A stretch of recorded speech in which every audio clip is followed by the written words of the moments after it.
For years, Kenya has produced some of the best quality black tea in the world.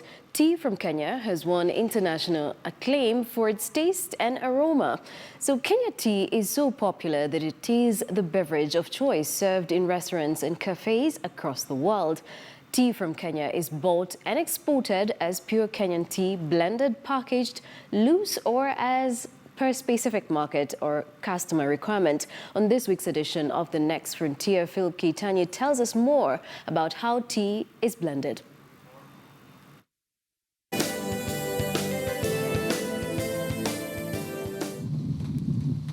About 60% of Kenyan tea is produced by small-scale farmers.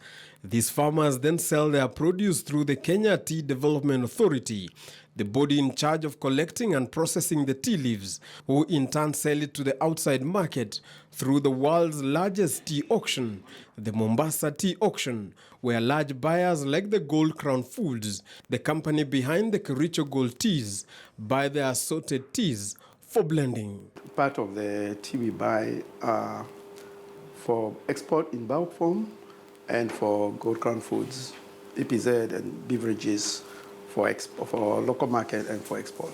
Because pure Kenyan tea is very superior in quality compared to other teas of the world, most tea exported from Kenya is sold in blend form.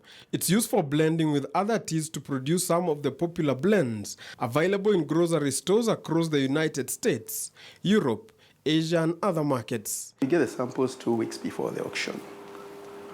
During the 14 days, we have enough time to taste the teas and look for what we want to put in our blends. In 2005, Gold Crown Food was established in Mombasa as one of the largest fully integrated tea companies in the world, with a mission to add value at the source, packaging private label tea for major supermarket chains in Europe. So once the teas are purchased, it then comes into this factory and it's blended according to our blenders' requirement. UK still imports 3 times as much tea from Kenya as it does from India.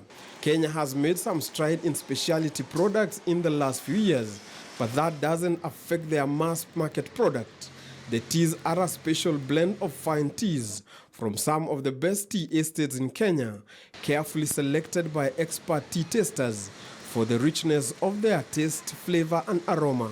For export, of course, we have different brands, Typhoon for UK, and we also do supermarkets private label in Europe. Putting tea into individual use tea bags or 100 grams packaging is a big business. There are companies with vast amount of tea from various countries, mixing different amount of teas for any brands to meet specific demands. We buy almost 18% of Kenya's total production. Due to their ever-increasing popularity in a tea drinker's repertoire, a blender's knowledge must also be as comprehensive for herbal infusions as it is for tea itself. Although herbs used for drinking are generally grown and manufactured in the same way as tea, once again every type of herb has its own flavor, appearance, and style according to its origin in the world. As with tea, each of these characteristics must be learned the hard way, by testing. Philip Keitany for The Next Frontier.